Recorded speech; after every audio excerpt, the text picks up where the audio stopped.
Okay, well, hi everyone, and thank you very much for watching or listening. Liam Hartree here today with another episode of Presenting Champions for the Simply Inspired podcast. Today, joined by a very, very special guest. I'm truly honored to have this man on the show, Ross Turbo Levine, who is the Karate Combat Middleweight World Champion. He's competed in Glory Kickboxing. He's undefeated in Karate Combat. He has an extensive kickboxing background. We're going to be talking today, as always, with my podcast, not only about the fights and the combat sports, but a bit of motivation, a bit of inspiration, the mindset that it takes to reach such a high level in one of the toughest sports in the world and one of the most skilled. We're also going to be talking about Ross's business outside of competition as well, helping MMA fighters, kickboxers, people like that in their lives as well. So we've got some great topics. So stay tuned, everyone. But Champ, I just want to say thank you for coming on the show, man. And it's awesome to meet you today. I appreciate that. That was a hell of an introduction. I couldn't have done that better myself. Thank you very much for the kind words, and I'm looking forward to talking with everyone and sharing a little bit of my insight, my story, and my background, and hopefully that can touch someone and help them in a positive way. Absolutely, absolutely. I'm sure you can. And well, you already do in many ways. Thank you for the kind words as well. So in a moment now, we'll touch on some of your business ventures, some of the things you do. But before we do, we'll start at the beginning. Well, it's not really the beginning saying that, but we'll start with the present day and your upcoming fight, title defense, very important fight coming up in April. So, at the time of this interview, we're only a few weeks out. Walk us through, how preparations are going, how you're feeling in the build up to that, your expectations from the fight as well, and just anything you'd like to share about it, really. Yeah, so I mean, Karate Combat's been an amazing, platform for me to go out and show my skills. Most people recognize me either from the sport karate circuit that I competed on for years, through my childhood, really, until I was a young adult, but competing all over the world. And then, of course, Glory Kickboxing. That's really where I started to get some shine, and now Karate Combat. So I was able to work my way up and achieve the world title in the middleweight division last year. And now this is my first. It's funny, everyone says title defense, but I was just talking to somebody yesterday, and I'm starting a new plan for when people are saying, okay, I'm not defending my title. I don't look at it as defending my title. I look at it as winning another title. Defense implies that I'm going to be passive or sit back or counter or things like that. But, my goal is to go in there and not be complacent and go in and attack and do what I got to do. So, we always hear in the UFC, it's like and new or and still. And the new thing is going to be N2, right? So not my first title, but my second. So there's going to be N2. Okay, I like that. I like the way that Yeah. you're looking at that. I like the way you're sort of flipping that on its head. Very, very positive. Okay, so we'll get more into the mindset stuff shortly. We'll get more into your career itself. Obviously, good luck for that one as well. And Thank you. anybody can tune in, guys. You know where to go, Karate Combat. But it's going to be an amazing show. So just give that a quick plug there.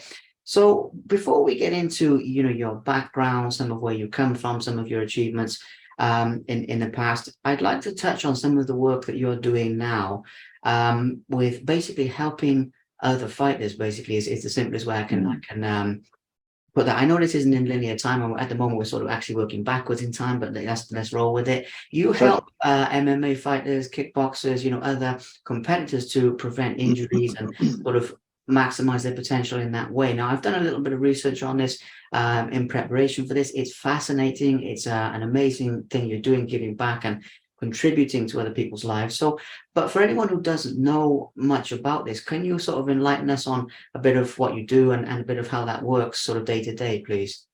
Absolutely. So my degree outside of what people know me as a martial artist and a combat athlete is actually I have a doctorate in physical therapy. So I'm a physiotherapist, and over my course of my career, I've been doing this for about 9 years now. I've treated a lot of martial artists and combat athletes locally. And I would always hear the same stories of how they would go see a doctor and the doctor would tell them to rest for 6 weeks or stop doing martial arts, or, oh, you shouldn't be competing, or you'll never box again, and things like that. And it's, this information is coming from people who have never done martial arts, who don't understand it, don't respect it, so they can't possibly give good advice. It's like would you go see a cardiologist to get advice on your heart if the cardiologist was 500 pounds? There's no way. Like, they're not even taking their own advice. So how can they possibly help you?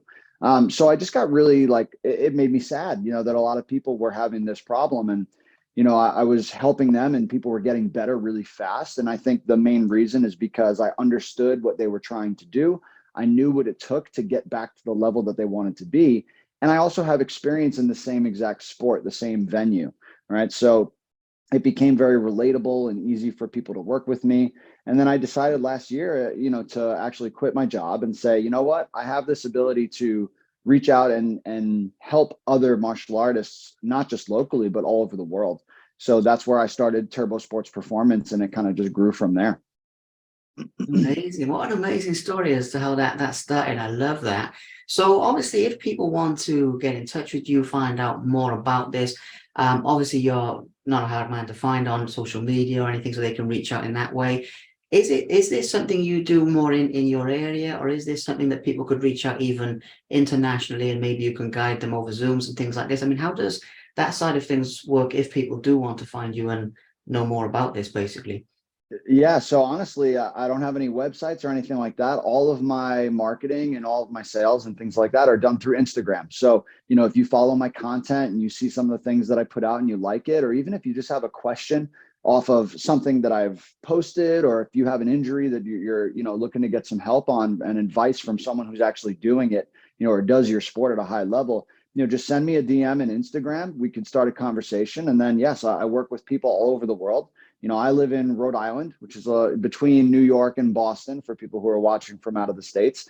But I've worked with people in Canada, Mexico, the UK, Germany, Australia, like all over the world. So it is absolutely appropriate. We definitely have, Zoom and FaceTime sessions. I synchronize an app. So we utilize an app to program your workouts, and everything is very progressive. So I am fully equipped to work with anyone all over the planet, and look forward to continue doing that. Absolutely. That's amazing, man. I mean, it's incredible, giving back really from the lessons you've learned through your own process, your own development as an athlete. The fact that, you're a fighter and you're contributing to other fighters, so you know where they're coming from. I mean, there's so many things you said. They're absolutely super cool. And yeah, who you take advice from is very important, because not everybody knows what they're talking about, even though some people love to act like they do. So there's quite a few little nuggets of wisdom in there. I like that's not a question, I'm just saying.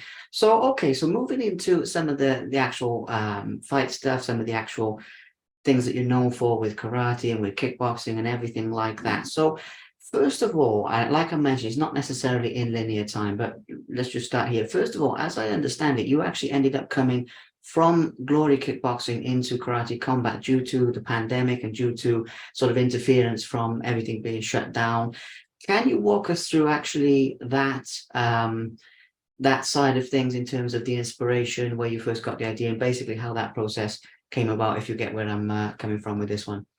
Yeah, you mean like what made me decide to go from Glory Kickboxing to Karate Combat? Pretty much, yeah, absolutely. Yeah. So, obviously when I first started my kickboxing career, Glory was definitely at its peak. Since then it's gone through some peaks and valleys, but it was really climbing. I mean, you had some of the best in the world. Now there are multiple kickboxing organizations. Even still, I look at Glory as the pinnacle of kickboxing in the world. If you have a Glory world title, you're probably, if not the best in the world, within the top 2 or 3 in that weight class. So I had an opportunity to fight for Glory, and I went 2-0 in Glory and was preparing for my third fight, which, look from the looks of it, probably the winner of that would have broken into the top 10 world rankings.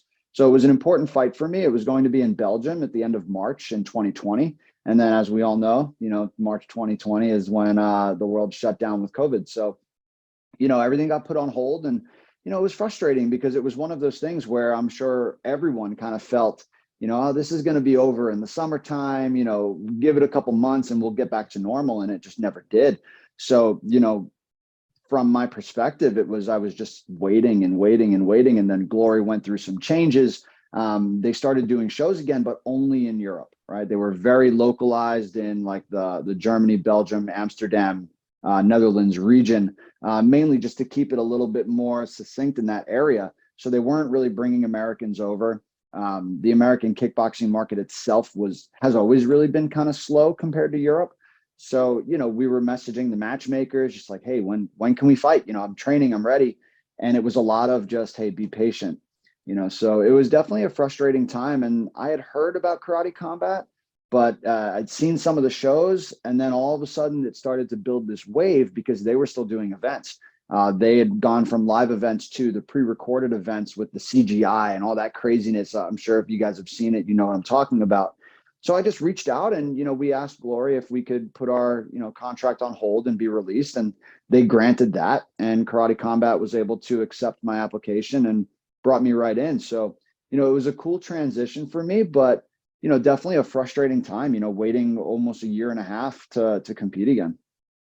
Absolutely, yeah. I mean, it's one of those things turning what seems to be a negative situation into a positive situation, and what's Mhm. really become a positive situation over time, with obviously now you being Karate Combat World Champion and getting all this exposure and all the rest of it.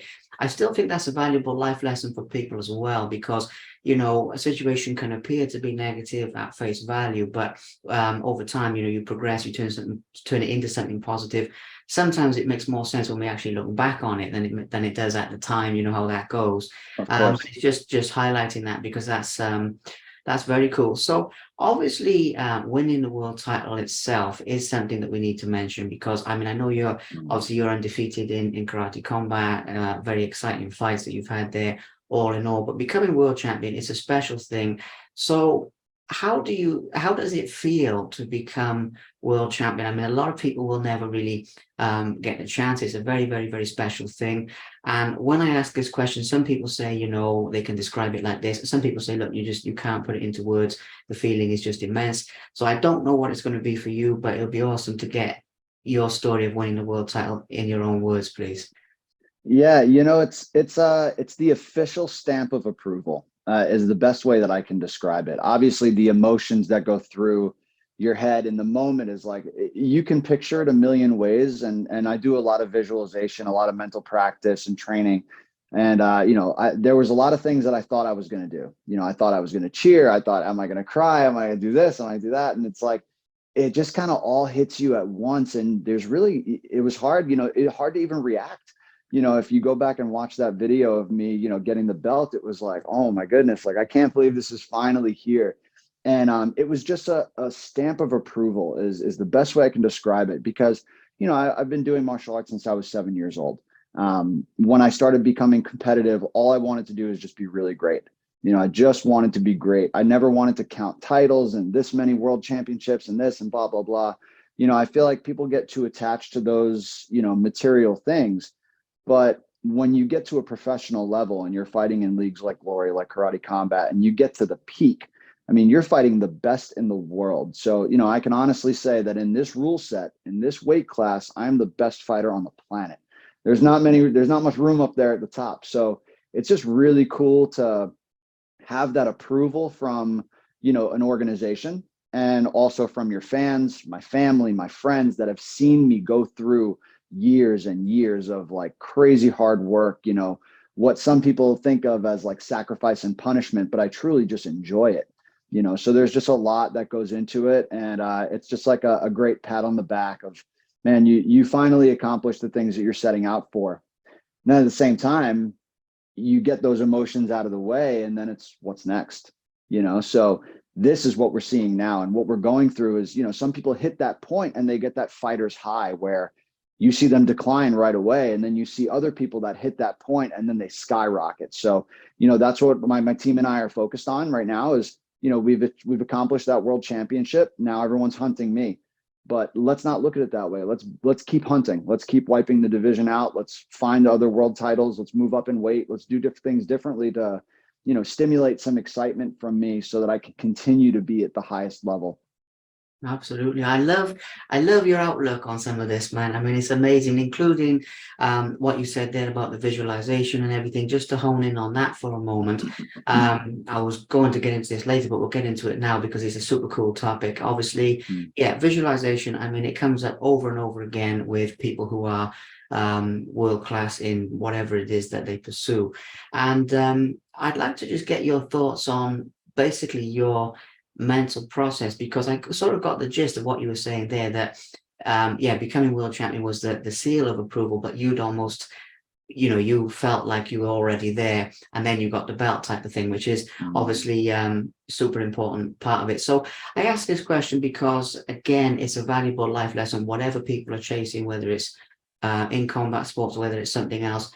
This applies to all of it. So what is your process on the build up to a big fight, an important fight, in terms of visualizing, and in terms of anything else that you do as part of your process? Yeah, well, in the last group of events that I've done, so since I've been with Karate Combat, I've been working with a gentleman named Dylan Nadler. He owns a company called Mindlock. He and I actually just did an Instagram live yesterday. So if anybody wants to tune in to check that out, you can definitely check out Mindlock, check out my story, and see what we both do. We collaborate together quite a bit, but he helps me with my mental performance, and there's just so many layers to it. And one of the things that hooked me was I always felt like I had a very strong, good intestinal fortitude, good mental drive. I was always dedicated. That was never a problem. But, when I first started speaking to him, he said, how much do you think combat sports is mental to physical? So, well, I personally, I think it's about 70-30, 70% physical, 30% mental, because you still got to get out there and your body's got to do the work and you have to be prepared. He said, all right, well, even, most people think it's a little bit closer, but even that 70 and 30, how many days a week are you training your physical side? So I said, yeah, I'm doing 6 days a week, twice a week. I'm doing strength and conditioning. I'm hitting the bag twice a week. I spar once a week. I'm doing my drills here, my drills there. He's like, all right, how many days a week are you training that mental side? And I was like, yeah, 0, none. So he's like, all right, do you think if we did a little bit of work together, we could take that 30% and now bring you back up so you're actually meeting that full potential? Because we're leaving a chunk of training off the table. So I said, yeah, let's give it a shot. And man, it's been amazing. It's just a great way to kind of lock yourself in. We talk a lot about goal setting. We talk a lot about, attitudes and emotions behind our actions. We do a lot of visualization. So yeah, it's a really great tool if you are an athlete, or honestly, even if you're not competitive, just something to kind of hone in on what's truly important in what you're doing on a day to day, and how to get the most, juice from the squeeze, really is a good way to put it.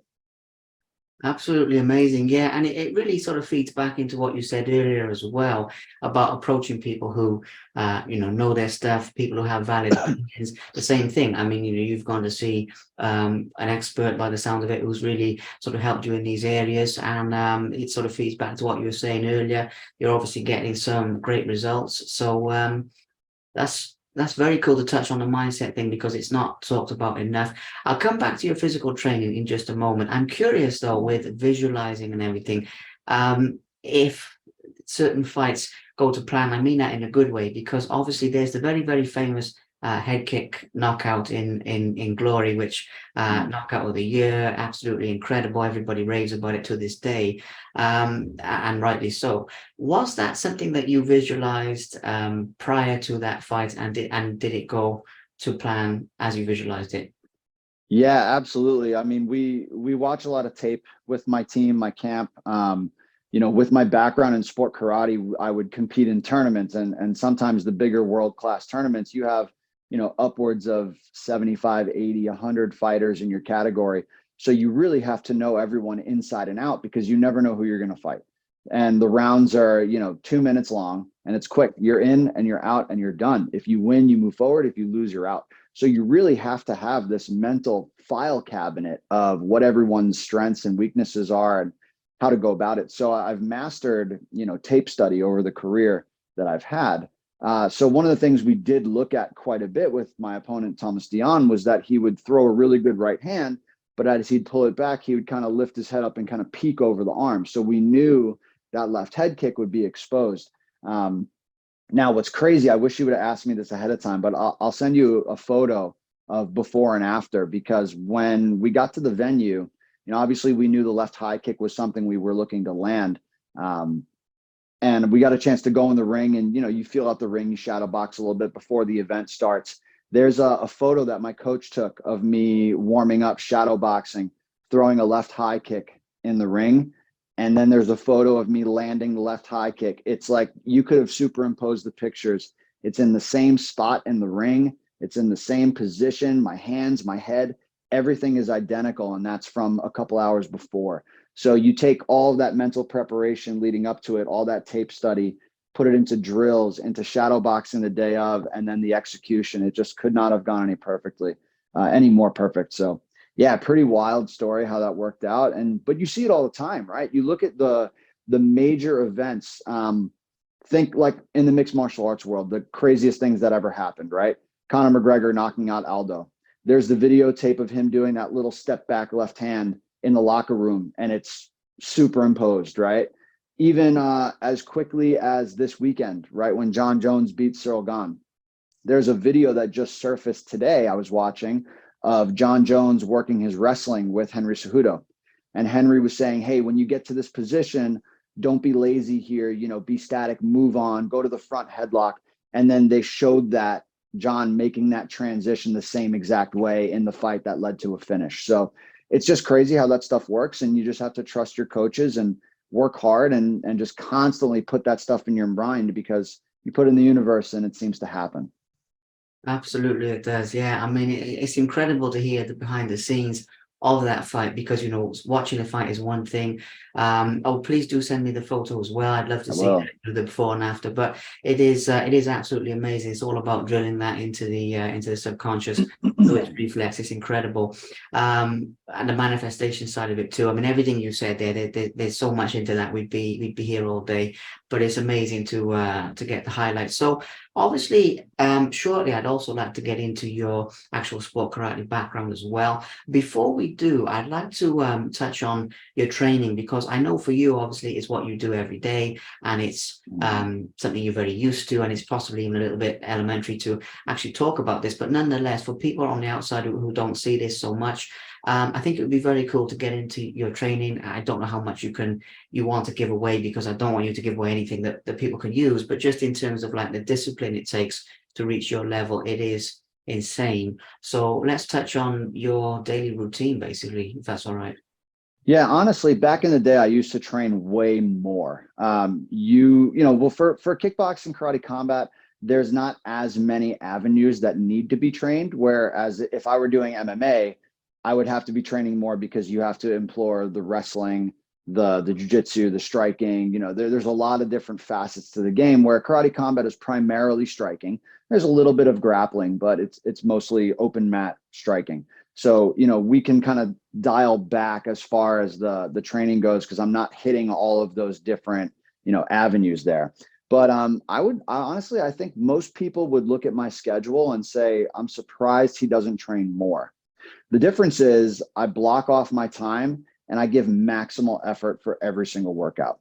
So with the exception of Wednesdays, I only have one workout planned per day. I do 2 heavy bag sessions per week. And they are massive sprints. We're doing probably about an hour's worth of work, and we're just killing the heavy bag. So I'm getting a majority of my cardio through that, building technique, building some body conditioning, and just working crazy hard. I'll do 2 pad sessions a week with my coaches, just really refining my technique, kind of sharpening the knives, so you speak. And then I'll also do 2 strength training sessions a week. So the strength and conditioning, I leave to my strength coach, kind of puts in my program what I need to do. And that'll obviously change throughout the course of my training camp. But only 2 sessions per week, so I'm not overloading my body. I only spar once a week. And then I have 1 flex day, where it's usually like I'll do yoga or swim or some type of active cardio, something like that. And then I have 1 rest day. So, I train 6 days out of the week, and then, 1 day is completely rest, just kind of hanging out, family time, stuff like that. It's cool, man. It's very cool to get the breakdown of that, because you touched on it earlier, but I just wanted to go back there, because it does highlight that. And obviously you've been through a process with this then, by the sound of it, where you said that you used to train a lot more. So I think it'd be interesting to touch on that as well, like your evolution in this area, because it sounds like you've got more in tune with yourself, what your body needs, what you need to do, and things of that nature. Obviously, what you're actually doing competition wise, that factors in. Mm. But it also sounds like there's a real sort of development of self-awareness here, reading between the lines a little bit. Can you walk us through some of the realizations that you went through with that process, from, by the sound of it, training all the time, to sort of honing it down to only what's absolutely essential type of thing? Oh gosh. I mean, I'm assuming you're a martial artist as well. Yeah, a little bit. I mean, not to your level, but yeah, Recreational, but even still, kickboxing. like if, Yeah. yeah. So, but even still, man, when I tell you, I used to do everything the wrong way. It's like, and honestly, most athletes, especially at the amateur level, even as an early pro, it's like you ask them what they're doing, and it's like, do you even give yourself time to retain the information that you're trying to build? It's just so much overload, so much overtraining with poor nutrition, poor sleep, poor programming. Like everything is just go, go, go, go, go. And then that's why you see fighters getting injured, people having chronic injuries that just kind of propel themselves over and over again. And they never get to really be at their true potential. Like I'm sure you've seen a million times people who are absolute killers in the gym, but by the time they get to the ring or the cage or the pit or anything like that, it's like they're a shell of themselves because they either go way too hard in sparring, or they're overtraining, or they don't have their nutrition dialed in, or they're not resting and recovering. So, that's another reason why over the years, the things that I've learned, I'm now dialing into turbo sports performance. I'm giving that back to the athlete. It's actually funny you mention it, because the very first thing I do, I work with all martial artists, not just competitors. But when I have a competitor on my roster, we do an evaluation. And before we even start moving, whether they have an injury or not, we go over their schedule, and I help them redefine their schedule and help them create an opportunity for them to be successful. So, yeah, overtraining is a huge problem in our sport, especially in MMA when there's so many disciplines.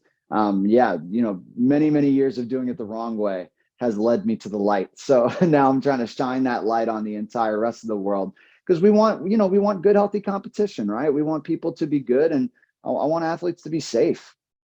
Absolutely. I mean, like I said before, it's amazing taking what you've done in your life, the right way, the wrong way, everything in between, and sort of condensing that into wisdom that can then be imparted on. It's an amazing thing. Yeah, I mean, I've seen that so many times, man, the overtraining thing. I've been there as well, but I've seen it a lot as well. Also, what you said about the mental side, the information, not having the sort of spaced repetition and all that, and trying to take everything on in one go, and like the overwhelm and Yeah, everything, all of that stuff, man. I mean, it's very prevalent. It's a big issue. I'd imagine anywhere that you go around the world. So the fact that you're sort of breaking down some of those well-worn paradigms and getting people to look at it a different way, it's very, very, very cool. So appreciate I like that. that. I like that. So okay, so obviously you mentioned your sport karate background. You mentioned that competing for a lot of years, obviously before you were as well known as you are now. Mm. But there's bound to be a lot of achievements there. So basically, I would like to just get into some of your proudest moments from that time.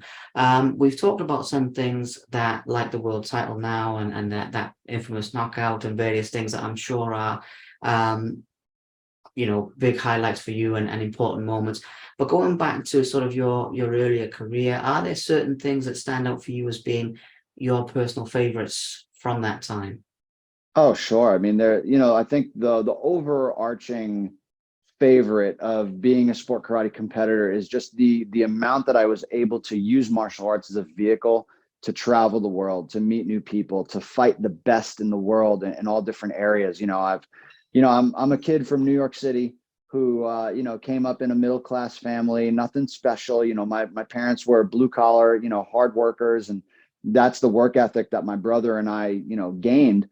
And through martial arts and through that hard work, I became exceptional at something that became, like I said, a vehicle that took me all over the East Coast, and then all over the country, and then all over the world. So, there's a lot of proud moments as far as like the achievements I've made, the tournaments I've won, the people that I've beaten and fought. But also in the losses, there's so many lessons in some of those losses against high level guys and girls, and being able to go out there and just travel the world and meet new people and have those experiences, I think are really what keep me grounded. It would be easy to point to say, okay, yeah, this tournament I beat this person, or I won this world title. And all of that's great, but unless I can then take that information and then give it to somebody else, it's useless. So, the big thing I tell people of like why martial arts has been so good to me is because of my hard work, I was able to then travel, meet people, get those experiences, and appreciate life and appreciate, humanity from sport.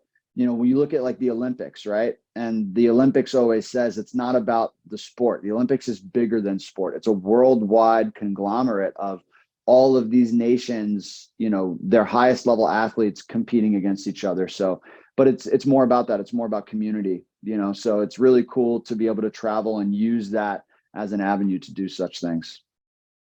Man, I knew that would be a good answer, but that was a really, really good answer because Thank you. one of the things I really like is that you have a unique way of framing some of these experiences, and I mean that as a compliment. I mean that in a sincerest way possible because like when I do interviews like this, say every week or whatever it is, you hear some different things, you hear a lot of the same things as well. So I like the fact that you have like a different take on Mm. some of these things, including the title, not the defense, but the second title that you're coming up on and everything Mm. like that, and things like that, man. It's very, very valuable. It's very cool. So yeah, okay, that makes sense. So martial arts has obviously improved you as a person a great deal.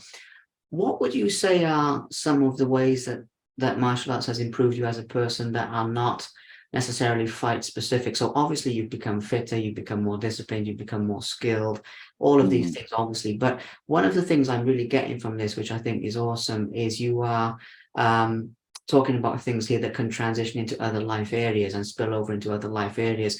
So when I ask this, a lot of people bring things up, patience or discipline or confidence or different things. I don't know.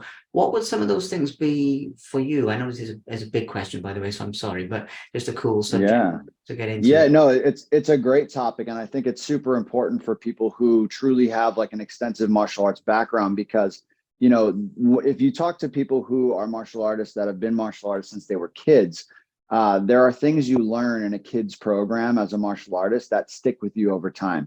As opposed to if you just spoke to someone who maybe came from a wrestling background or, just an MMA fighter who picked it up because they were good at it, where it was just the talent and not the actual like training and values developed as a child. So, I say this all the time, and I've said this in other interviews as well, is every good decision I've made in my life, I've made a lot of bad ones, but every good decision I've made in some way, shape, or form has been shaped by the things that I've learned as a martial artist. And I'll refer to this till the day I die is I still remember being a kid in martial arts classes. And one of the things that we had to memorize for our belt tests something called the aims to achieve. And it was courtesy, integrity, self-control, perseverance, indomitable spirit. All right, I'm going to repeat those. Courtesy, integrity, self-control, perseverance, indomitable spirit. And you think about those 5 things, and it's like, how can you not have a successful outlook on life if you're, embodying those aims to achieve, right? Those values. So, every core value that I've done, whether it be graduating college, going through graduate school, the perseverance of not getting into graduate school the first time I applied, and going back in and working for it again, losing certain times and having that intestinal fortitude, that, indomitable spirit to say, no, I got to keep going. I got to push through this, and then obviously just meeting people, being courteous, having integrity, standing up for yourself, and, discipline. It's all of those things combined. It's like Captain Planet, right? You learn how to appreciate life and appreciate the people around you, and then you put that energy out into the universe, and it comes back to you in beautiful ways. So yeah, it's a great question, and it's something, like I said, I think every good decision in my life, every good relationship, everything that I've done as far as interacting with other people, competition, training, jobs, it's all the same. Absolutely, yeah, I love that, man. Brilliant answer again, because it's something that really comes over when you talk is this sort of deeper aspect Mm. of how you've grown through the process, and don't get me wrong, everyone does. But as I mentioned, I love the way you frame some of these things, and how articulate you are with putting them over as well. It's very cool. So moving on from that sort of deep topic, it's just an easy, fun one for you, which I meant to ask Mm. earlier actually, but I forgot this one. The name Turbo. I mean, this is just a fun question, but I was curious to ask at the beginning, but it slipped my mind. Where did that come from, and who gave you that name in the beginning? Yeah, there was a sport karate guy, very famous sport karate athlete back in the day. His name was Jerry Fontanez. Fast Feet was his nickname. And he would always kind of like coin little nicknames for people. He was just a cool, funny guy, from New York, New Jersey area.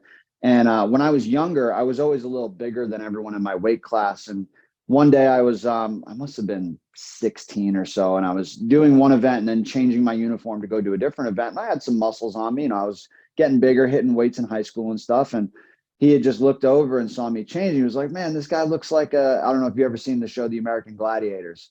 Um, Yeah. so he goes, "Oh, this guy looks like an American gladiator. He looks like Turbo, who was one of the gladiators, dark hair, big, kind of ripped guy." And I didn't think I was that big, but, it just kind of stuck, and people started calling me Turbo, and, it stuck. So it works pretty well. Now, obviously, my nephews, my 5-year-old nephews, think it's about the snail, the snail Turbo. But hey, man, I'll take it. Anything I can get. But yeah, the name stuck with me, and it's been great. And I just kind of roll with it. Then you can't give yourself a nickname, right? It has to be given to you. So, mine was given to me. It works. I like it, and I got my my logo and everything. I got my merchandise, so it's rolling pretty nicely. Amazing, man. I love that. Yeah, you got the whole brand, rocking the brand Mm. there as well. I love it. Yeah, like I say, it was something I meant to ask at the beginning, but it's just a little fun one to slip in there. So obviously, we've talked about some great topics. So what I'll say now is moving into just the last couple of things, or maybe the last sort of two or three things, because you know what it's like for people's attention spans. I keep these to a Yeah, certain, yeah. and we've gone deep, sort of time's just gone by in a flash, to be honest. Anyway, one of the things I wanted to ask you as well is about your toughest competitions, and this is something that comes up in every interview, but I always sort of precursor this by saying that toughest competitions, it comes in different forms because it can be a technical thing. Obviously, a lot of people think of power and it can be that, but it can be more of a technical person you fought, or it can obviously be something that was going on outside of competition in your life, and you had to focus through Mm. that to win. It comes in many forms, just to give that the context of what I'm talking about. But yeah, in your own words, which ones stand out for being the most challenging competitions, and obviously then how you overcame that in the end? Yeah, I mean, from my sport karate career, the one gentleman I fought the most, and many martial artists will know this guy's name, but we fought so many times. He's a little older than I am, so when I first moved into the adult division, I was sneaking in to compete against the adults at age 16, and this guy was at the top of the class already.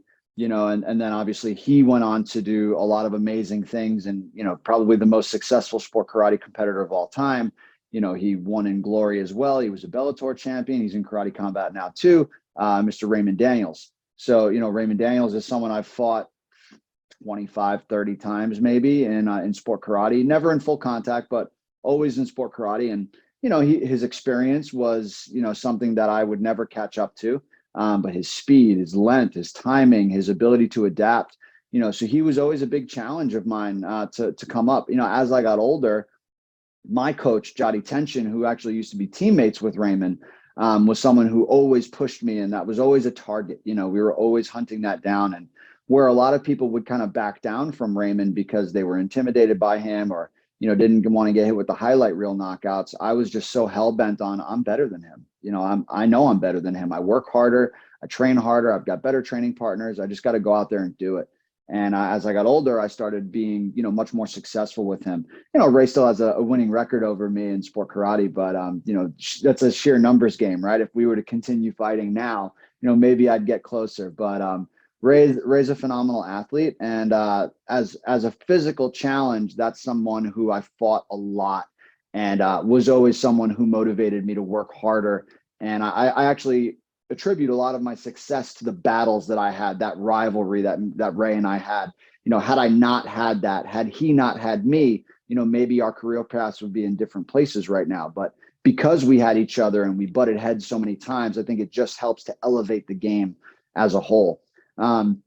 Outside of a physical issue where it's an actual person, I would say the toughest challenge I've faced so far is my last title fight when I first earned the title. A lot of people don't know this, but I was fighting off a couple of really significant injuries during that training camp.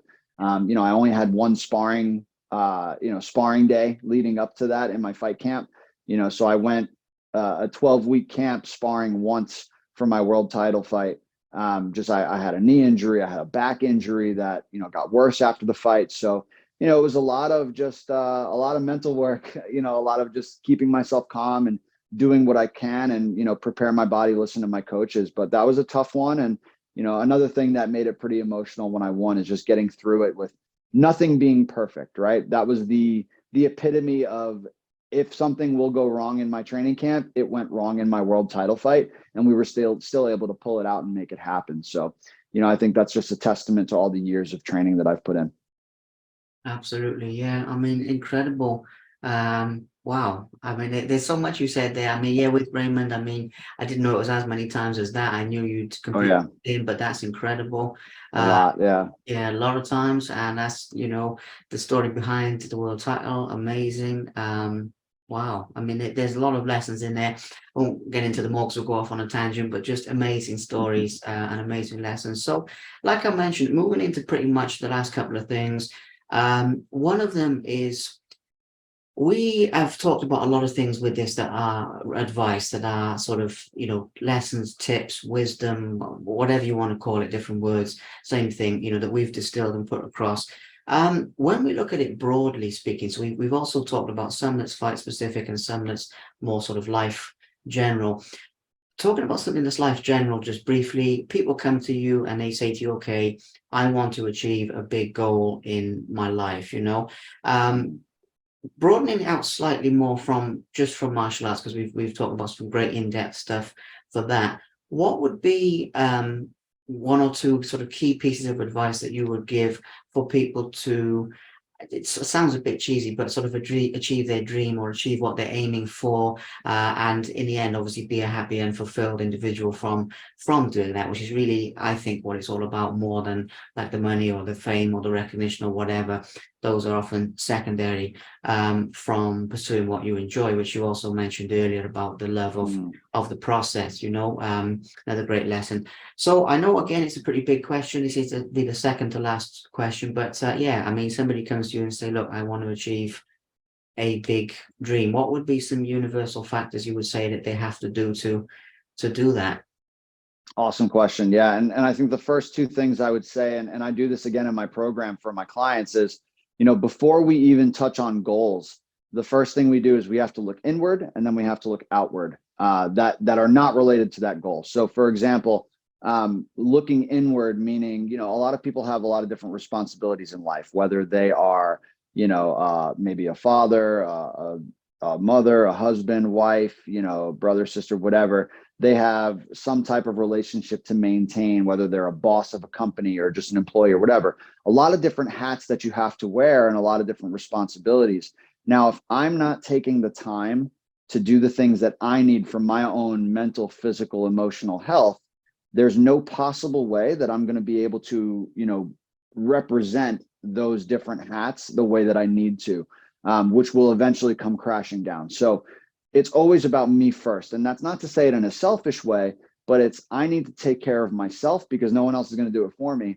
And unless I take care of myself, I can't possibly do all the things I need to be doing successfully. So whether that's meditation, whether it's a workout, going for a walk, we have to look internally first. Am I doing the things that satisfy my personal needs first? And that's why every day I wake up and I have a morning routine that satisfies that for me. So that's number one. Number two is looking outward. What am I doing for other people? Am I able to be nice to people? Am I, being a jerk? Am I helping other people when I can? Am I, exercising that good faith in other people as well? Because that type of energy comes back to you. I don't care who you are. If you're a bad person, good things don't happen. So, number one, look inward. Number two, look outward. Make sure you're taking care of those. And then all the right things are going to fall in line for you. Wow. I love that, man. That is brilliant. I mean, it's something that I think is testament to your um communication and your speaking skill. Because it's one thing to have this understanding, it's one thing to have the Mm. ideas, it's another thing to be able to put it across in a sort of easy to Well, understand thank you. way. And well, yeah, because I mean, what you said there really, again, I know I said this before, but it sort of condenses what is actually quite a lot of stuff into a very sort of simple and easy to apply Hmm. thing. Because as we all know, knowledge is only power when it's applied. So I mean, I love that. Sure. So the last thing really, because like I say, the time's gone by in a flash, is really, I usually close out these interviews with thank yous. And what I mean by that is people that help you that you would like to thank. Because the thing is, like you mentioned earlier about the mind lock, am I saying that that chap Yeah, yeah. Mind lock. Yep. yeah, you mentioned about him, you mentioned about different people. I'll definitely check that out, by the way.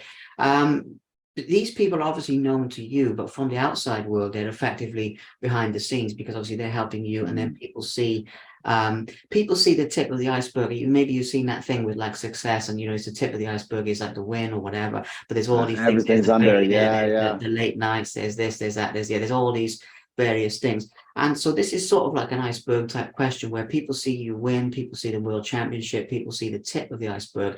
And today what we've done hopefully has gone a little bit deeper and talked about Mm. some of your personal development, your personal process. But obviously no man is an island either. So just in terms of people who support you and help you in whatever form they come in, whether it's like people who just send you a message on social media saying good luck, I hope you win or whatever, all the way through to somebody who's working with you day to day.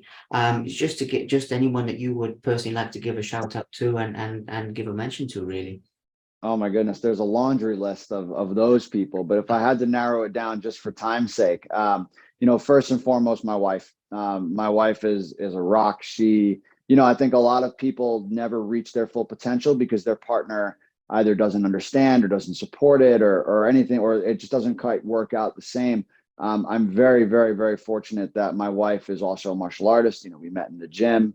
She's competed before, so she understands, my ups and downs, when I'm moody, when, she knows what I need, what I don't need, when to love me, when to give me some hard kind of like tough love, so she's like the perfect balance, the yin to my yang, right? So without that, I mean, I truly don't know if I'd be successful without someone like her behind me at all times. And then of course my family, my parents, my brother, my sister-in-law, my nephews, on both sides of my family have been tremendous support. No one has ever told me no.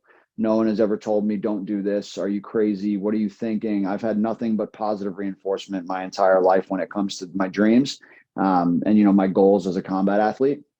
And then some of my coaches who maybe don't get enough shine, starting originally from my sport karate coach in New York City, Jody Tension, TCK Modern Martial Arts. That guy's a freak of nature, absolute genius when it comes to combat sports. He would be someone you would love to talk to and get some insight on. So I can link you up with him as well. That'd be a great podcast. But and then my current coach is here. Andrew Cornell from Pride Martial Arts is my hometown, my home gym. His wife, Trisha Cornell, is my nutritionist. We already mentioned Dylan Nadler of Mindlock. And then one of my striking coaches, Jake Manini at Hard Knocks Muay Thai. And then, two people I really love working with all the time. I actually just got back from Toronto with Bazooka Joe Valtellini, former Glory World Champion, has been a huge mentor of mine for many years. And then Coach Randy Stanky out in Arizona, another guy that I keep in touch with quite a bit and have trained with a few times. So, yeah, I mean, again, I could continue to name a ton of names, but, and on top of all of that, I couldn't be I wouldn't have as big of a platform if it wasn't for all the fans and people who come and support me. And like you said, send me messages, show up, buy my merchandise, always giving me support. So, yeah, I can't wait to do it all again April 1st. Absolutely amazing. Well, it's great to close out with those people. Great to give them a mention. Thank you so much for your time. Thank you for being an open book as well, and sort of sharing so much. That's sort of a mix of some of the everyday stuff, some of the really deep stuff, a bit of everything, some fun stuff. Absolutely brilliant. best of luck for April 1st as well. I know that the Thank you. future is very, very bright for you, because even looking past that, you mentioned earlier about, are we going to move up in weight? Are we going to do this? Are we going to do that? So whatever you do next, I'm sure the future is very, very bright. And hey, a few more fights down the line, we can do another one of these. But in the meantime, Absolutely.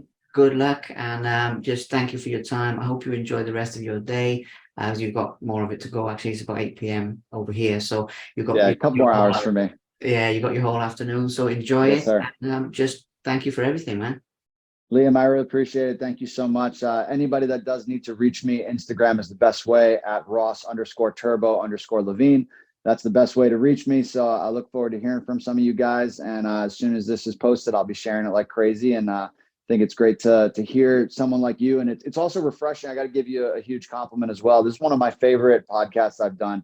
You didn't ask the traditional staple questions of, oh, why did you get into martial arts? Like, everyone's heard that a million times. You asked really, really good in-depth questions that brought out the best in me. So thank you for that. Well, thank you for those kind words. I mean, it really is a nice compliment, because I do try and do these things differently. I try and get a little bit of different content people haven't heard before. Yeah. I try and get a little bit outside the box. I don't work in linear time and everything. It's just I really appreciate that feedback, because I do like to go a bit deeper. If it was just talking about martial arts, and obviously I love martial arts with all my heart, but if it was just talking about that sort of from a narrow perspective, I would have packed this in years ago. But talking about the deeper stuff, it's infinite. I mean, you can just get more and more lessons, and I hope it helps people. I hope it touches people's lives. Appreciate that on a share ahead of time. If you could, that would be amazing. And other than that, we're all good to go. So thank you. Sounds good. All right, Liam, have a great one. Have a good one. Thanks very much.